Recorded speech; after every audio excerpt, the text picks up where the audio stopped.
What's going on, y'all? Anwar Cars back again with another car review. As you can see, I'm in sunny Miami, Florida, middle of February, wearing a t-shirt. Life is good, but today I got something real special for y'all. A 2018 Mercedes-Benz SL class. So first of all, I want to give a big shout out to Luxx Miami and my good friend Basil. Together they allowed me to review this car. First car from Luxx Miami, many more to come. Guys, if you ever want any type of rental in Miami, hit up me or Basil at Luxx Miami. We can get you anything you want, any exotic car, any yacht, any villa, any jet ski. Just hit us up, we got you. So what is this SL class? Basically, this is the 6th generation of the SL. The SL has been running since 1954, which is crazy because that means it's almost 7 years old. One of the oldest running lineups of cars that exist today. So the W198 was a 300 SL gull wing.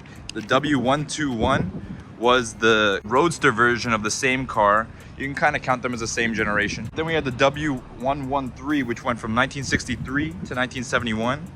Then the R107, which went from 1971 to 1989. Then came the R129, which went from 1989 to 2001. Then after that, the R230, which was 2001 to 2011. And here we have the R231, which went from 2012 to 2020.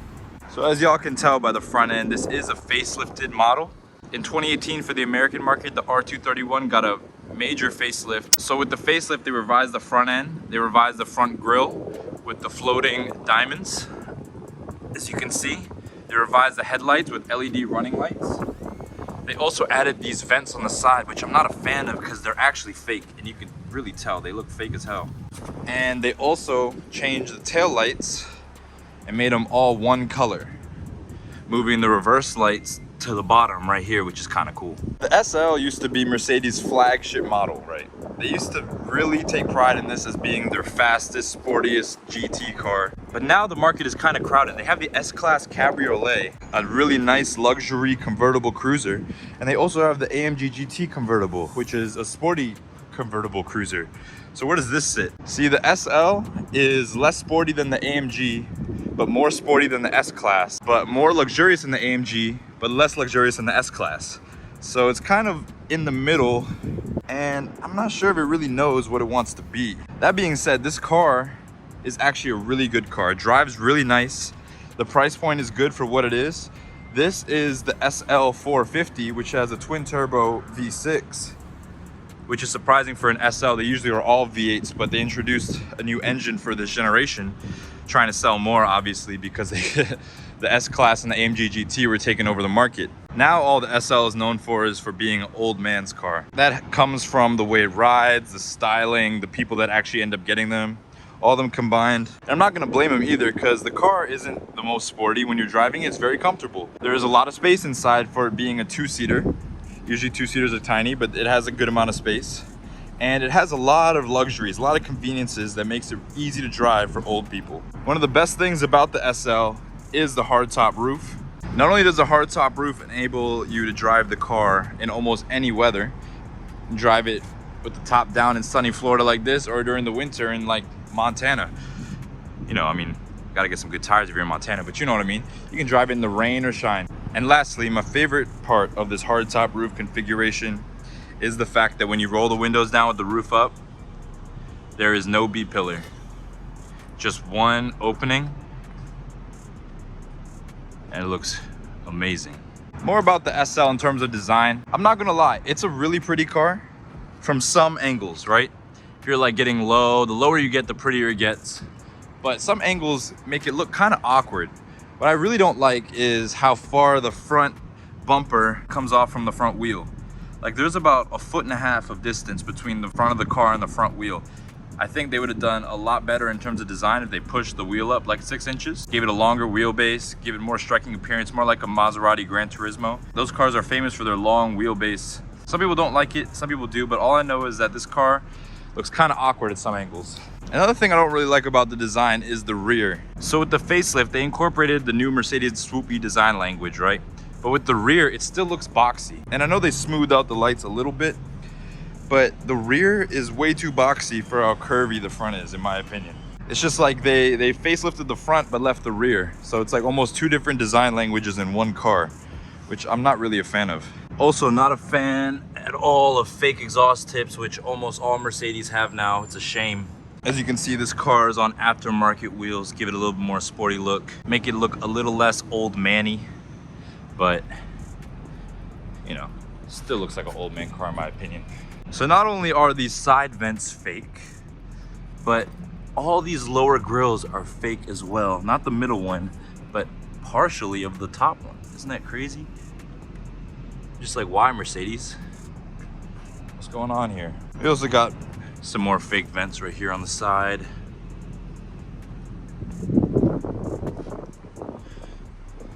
Come on. So as I mentioned before, this has the 3-liter twin-turbo V6. This is the SL450. They introduced this V6 for this generation in order to sell more cars, because this really doesn't have much of a market.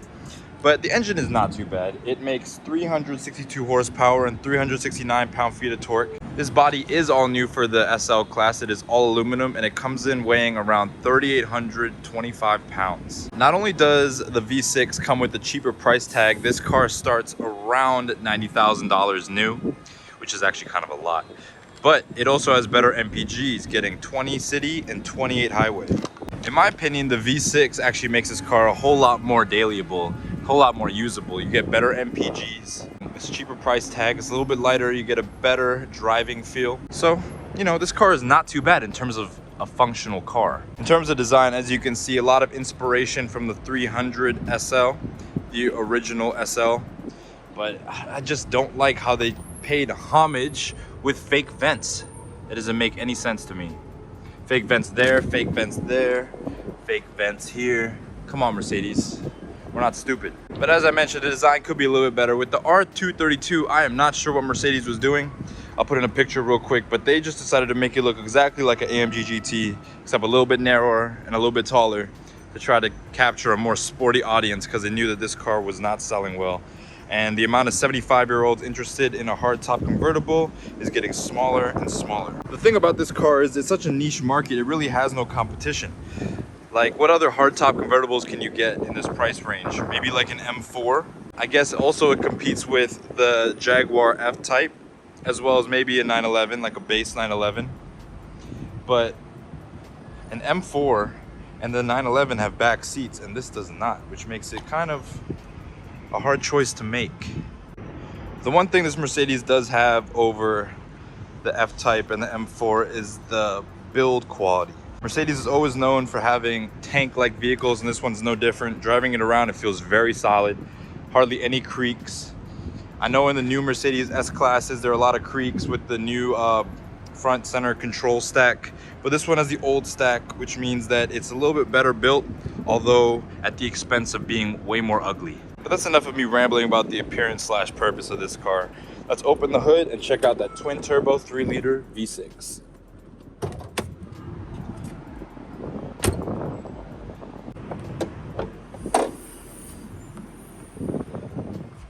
As you can see, typical Mercedes fashion, they got the plastic covering everything. But there you are, 3-liter twin-turbo V6. Not taking up that much space in there. As you can see, there's a lot of space still left for the AMG motors. Twin-turbo V8s. But as I said before, the 3-liter twin-turbo V6 isn't a bad engine. It's lighter than the V8, it gets better gas mileage, and it's 362 horsepower and 369 pound-feet of torque, so it's not that slow. Typical Mercedes fashion, you can open up the hood to 90 degrees, get you a little bit better view, easier to work on. But with this car weighing in about 3,825 pounds, it can reach a top speed of 155, which is electronically limited.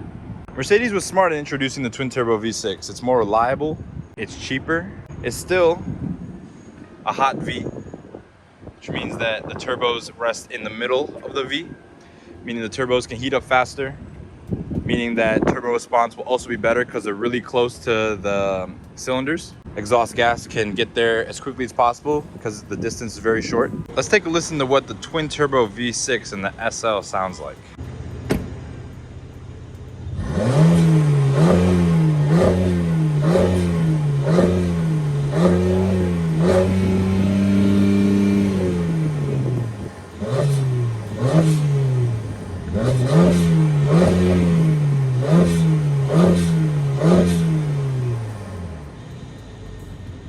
As you heard, it has a soft limiter about 4K. Couldn't really hear much on the inside, but again, it's the V6, it's the base model. It's not supposed to be the most sporty, but it still has a little bit of a sound. It doesn't sound too bad, but as you drive it and you actually put it under load, it actually sounds a lot better than when you're standing still. We got two 55s in the front and two 85s in the rear. Pretty big tires for a car with not that much performance, but it makes it look all that more mean. Moving on to the interior of the vehicle, we see that it has a brown leather interior, black on brown, very fire spec. I really like it. This brown looks beautiful, and of course, since it's Mercedes, these seats stitched wonderfully. Interior very well equipped. Typical Mercedes fashion. It's really hot in here and I can't turn on the air because of all the noise it makes, so I'm going to put down the top and we can continue the interior from there.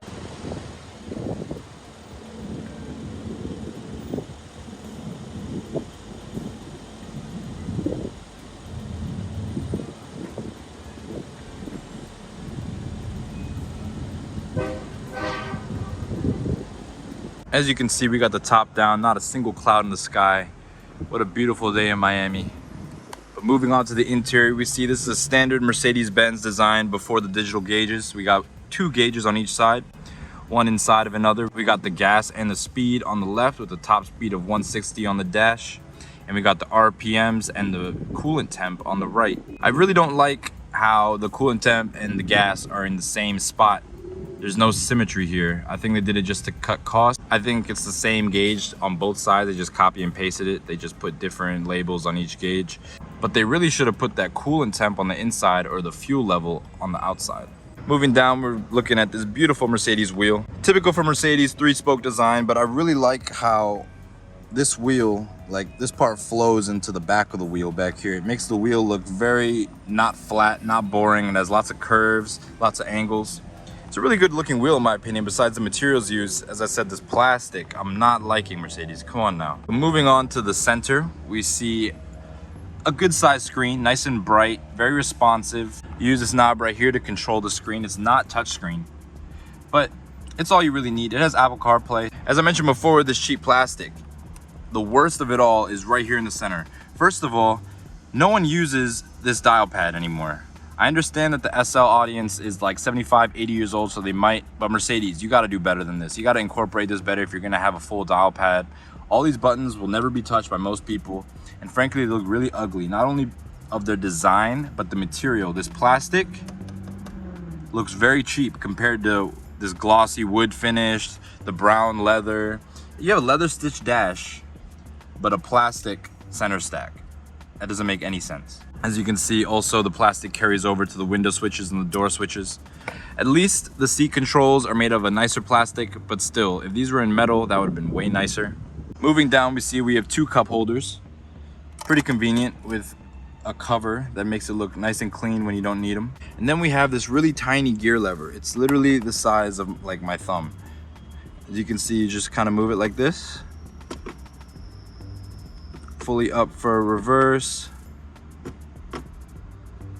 In the middle for neutral, fully down for drive, and then we have a park button. Not that much storage in this car. As you can see, it is truly a two-seater. There's no space behind the seats for anyone to sit.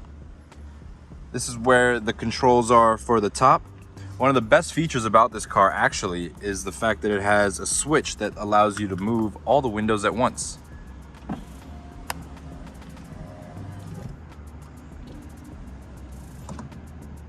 A feature every car should have.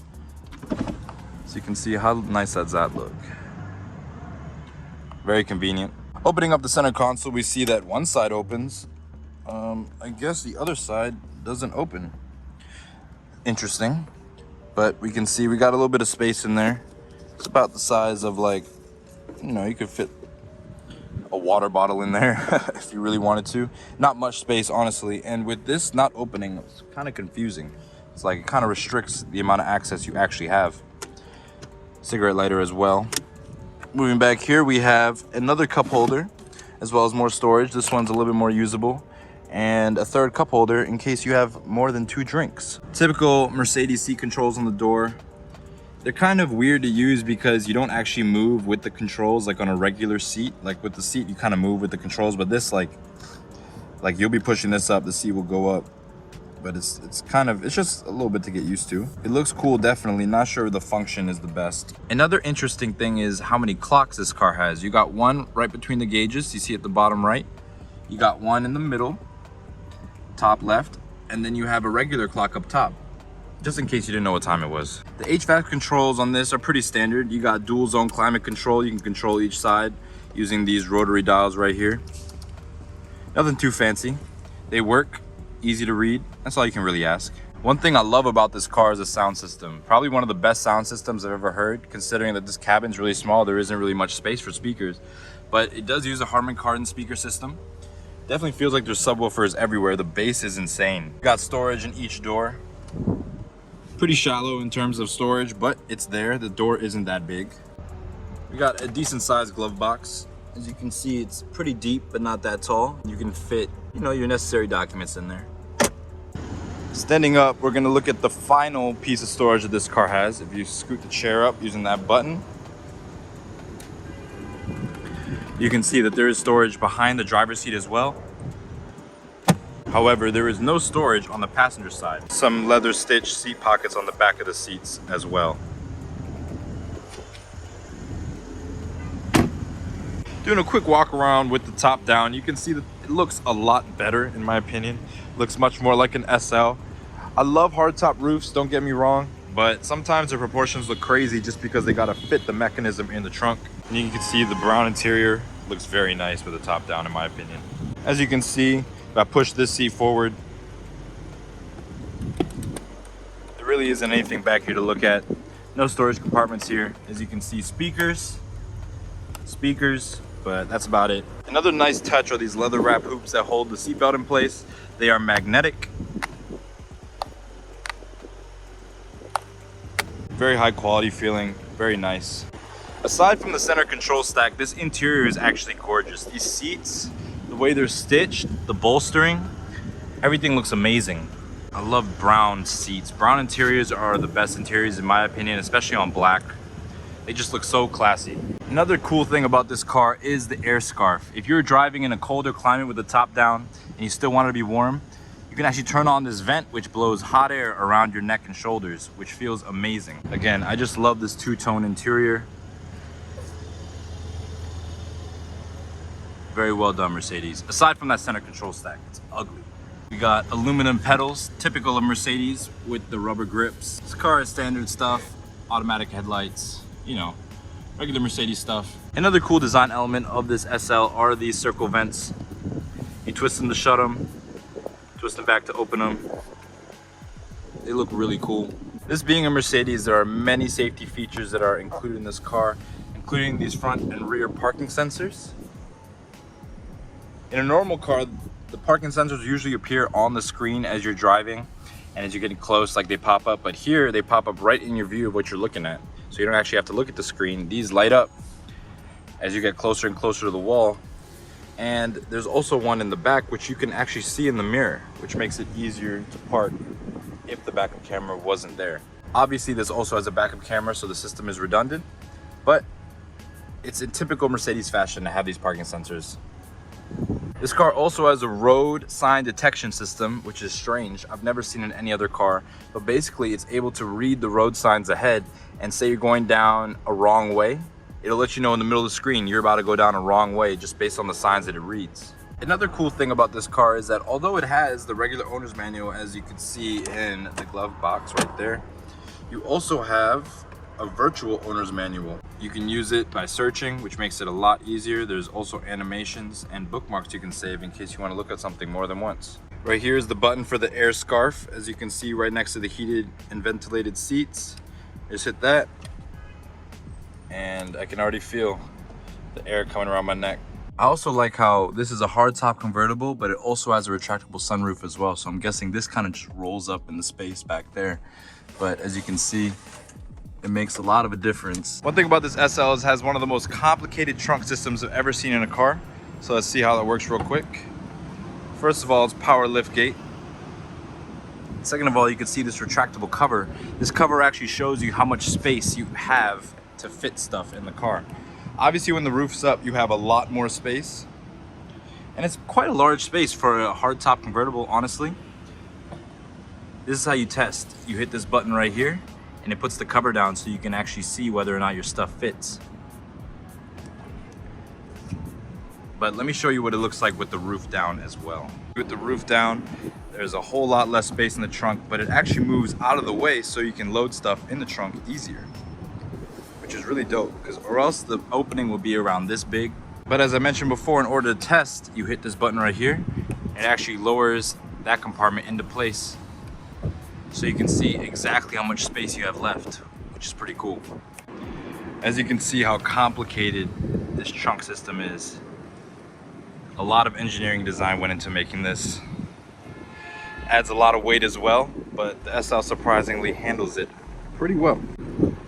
Just hit that button real quick. See everything moving back into place. Crazy. That's enough about the car and its design and features. Let's take it for a drive and see how it is on the road.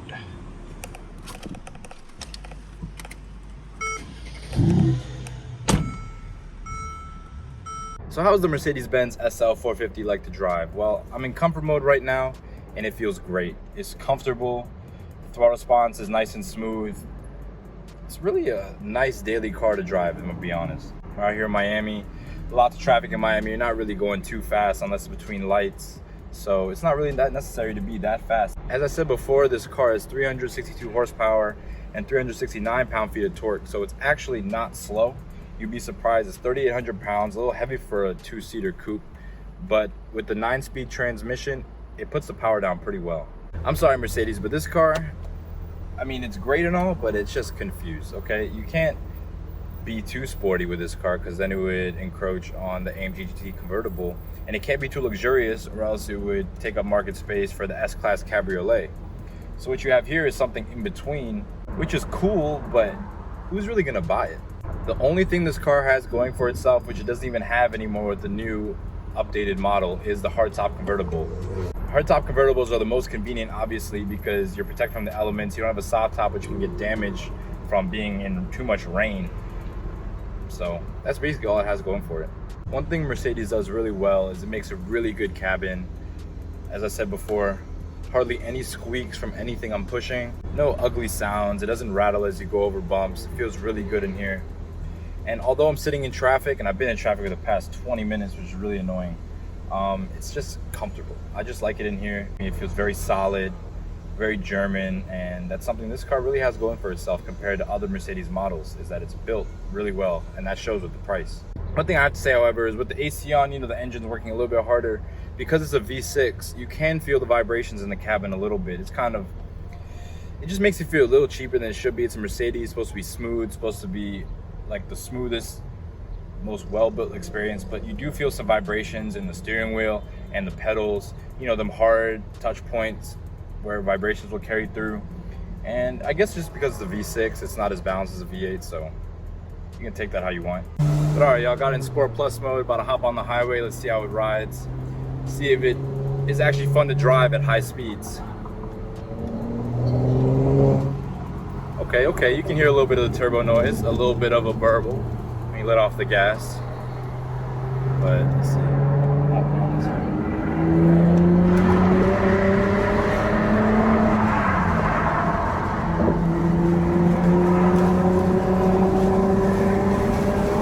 Okay, it's not too bad. It's not too bad. The sound isn't the best, obviously, and I know it's a little windy with the top down, so I don't know if you can hear it too well. But the sound is probably the worst part about this experience. It sounds like a V6. It's just not what I like, especially in a GT car. But in all honesty, it doesn't sound too bad. Okay, with the downshifts, I didn't do that, y'all. That was the car doing itself. So you can see it driving down the causeway. What a beautiful day, y'all. This is a great day to be in Miami. I love Florida. I'm so glad I moved down here. You see all the cars in the world you'd ever want to see. I get the opportunity to test drive cars like this, it couldn't get better. But as I'm cruising around 50 miles an hour, there's a slight drone, you know, it's a V6. It's not gonna sound the best, as I mentioned before. But the throttle response is pretty good for what it is. As I said before, it is a hot V twin turbo V6, which means turbos sit in between the V instead of on the outside, which gives for a little bit better throttle response.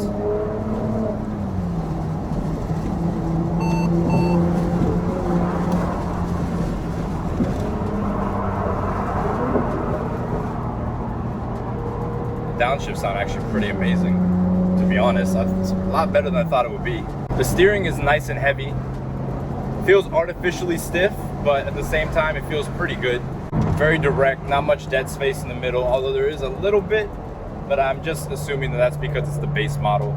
Not really the fault of the car itself. It's not supposed to be the most sporty driving experience, or else you get, you know, an SL550 or even an SL63 or 65. I know I mentioned before that this car didn't really have a good space in terms of its place in the car market, but that also kind of makes it the perfect car. It splits the difference between sporty and luxury, and with the hardtop convertible, it's just a perfect car, especially here in Miami. But let's see how this goes.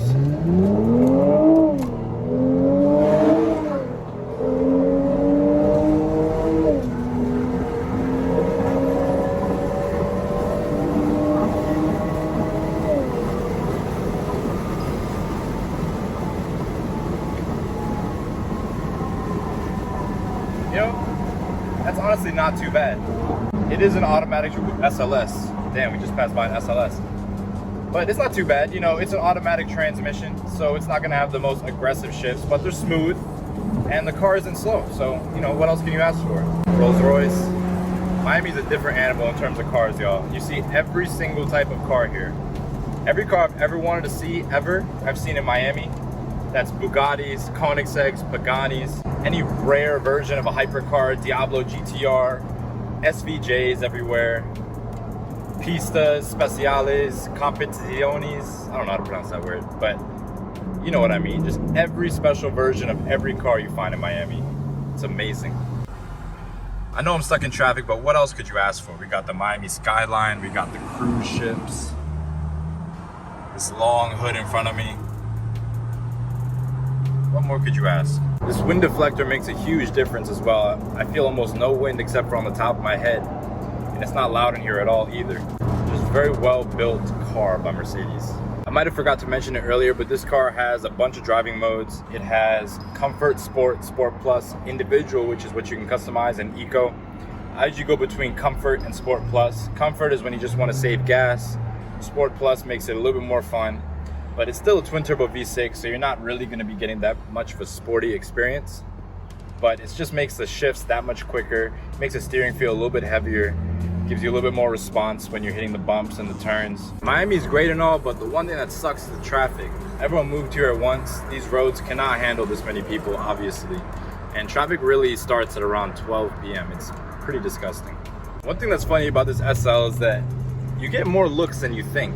People just see a convertible, maybe like a young guy driving it, they're like, oh, well, who's that? Like, what does he do, you know? But I think it's just because they don't know what it is. They think it's something else. It looks the part for what it is. You know, it's a hardtop convertible. This one's in black with a brown interior. It looks real nice, so people just stare. But I think it's really because they think it's a different car than it is, honestly. That about wraps up my review of the SL450. It's perfect for what I'm doing right now, just cruising around downtown. It's not loud, it's not rough, it's not uncomfortable. It's a great car. Shout out to Luxx Miami and Basil for letting me borrow this car and use it for a review. I really appreciate it, y'all. Y'all really helping me out with this channel. Don't forget to like, comment, and subscribe. I need everyone to subscribe to my channel so I can get monetized. All you gotta do is click one button. It's really easy. Also, y'all, check out my podcast that I produce. I produce a podcast called Unfiltered Podcast. That's unfiltered without the last E, so it's UNFILTERD podcast. Check it out, give it a like, give it a subscribe. We do live streams twice a day, 5 days a week, so there's always content I'm putting out for y'all. That's why I've been so busy and not able to get out car content, is because I've been working on that channel, doing big things with that channel. That channel's going really fast, so I'm gonna put the link for that in the description as well. But y'all, again, thank you for watching this review of the Mercedes SL450.